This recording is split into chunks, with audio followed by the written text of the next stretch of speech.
नमस्कार, मैं doctor Anupama Singh, consultant gynaecologist and infertility specialist at popular IVF centre Varanasi.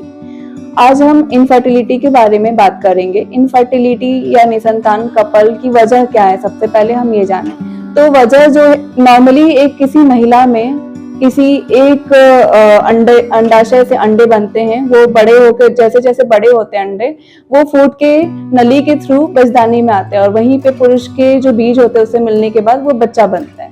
तो इसी जो प्रोसेस है, जो नेचुरल साइकिल है, अगर इस प्रोसेस में कुछ भी कमी आती है तो उस वजह से एक कपल्स को बच्चे नहीं हो पाते। तो इसमें आप जैसा कि समझ पा रहे हैं कि ये इसकी वजह महिला में भी हो सकती है, पुरुष में भी हो सकता है। तो महिला में क्या क्या वजह हो सकती है कि अंडे या तो है ही नहीं, बन ही नहीं रहे अच्छे से, हैं अंडे, या फिर वो बड़े नहीं हो पा रहे हैं। जैसे पीसीओडी ऐसे कंडीशन होती है जिसमें बड़े नहीं हो पाते, अंडे तो होते हैं लेकिन वो बड़े नहीं हो पा रहे, फूट नहीं पा रहे अच्छे से।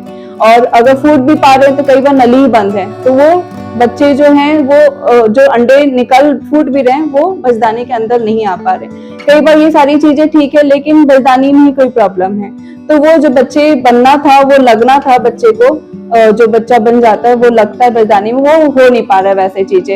या फिर कई बार चीजें होती है कि जो बीज आना था वो बीज नहीं आ पा रहा है, किसी वजह से पुरुष में कोई प्रॉब्लम है, उनके योनि में प्रॉब्लम है या बीज में कोई कमी है। तो ये सारी वजह होती है जिसकी वजह से बच्चे नहीं हो पाते। तो कोई भी महिला जो 1 साल तक बच्चे के लिए ट्राई कर रहे हैं और उनको बच्चे नहीं हो पा रही, या 35 ईयर्स या 40 ईयर्स के ऊपर एज है और बच्चे के लिए कोशिश कर रहे, 2-3 महीने भी कोशिश किया नहीं हो पाया, तो आप एज अर्ली एज पॉसिबल आप किसी इनफर्टिलिटी स्पेशलिस्ट के पास आके संपर्क करिए।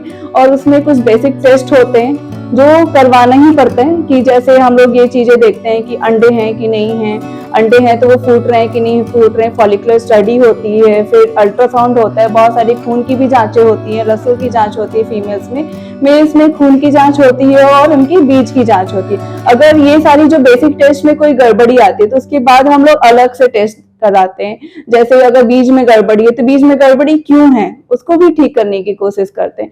अगर फिर भी ठीक नहीं हो पाता उसके बाद भी ऑप्शंस होते हैं कि कैसे बच्चे हो पाए। तो बहुत सारे ऑप्शंस हैं, मेडिकल ट्रीटमेंट से भी बच्चा हो पाएगा। पहले भी मैंने इस बारे में बात किया है कि मेडिकल ट्रीटमेंट से भी बच्चा हो सकता है। हमारे सेंटर पे केवल निसंतानता को उपाय आईवीएफ नहीं है, उसके लिए मेडिकल ट्रीटमेंट से भी बच्चे हो सकते हैं, आईयूआई से हो सकता है और आईवीएफ तो है ही। तो ये सारी चीजों के लिए मैं आप लोगों से निवेदन करूंगी कि आप लोग जल्दी से जल्दी आप हमारे सेंटर पे आए। और अभी हमारे सेंटर पे फ्री कैंप की भी सुविधा है, बुधवार और शनिवार को फ्री कंसल्टेशन की सुविधा है। तो कोई भी ऐसी निसंतान दंपति जो इस प्रॉब्लम से परेशान है तो आप कम से कम बुधवार और शनिवार को फ्री कंसल्टेशन जरूर करें। धन्यवाद।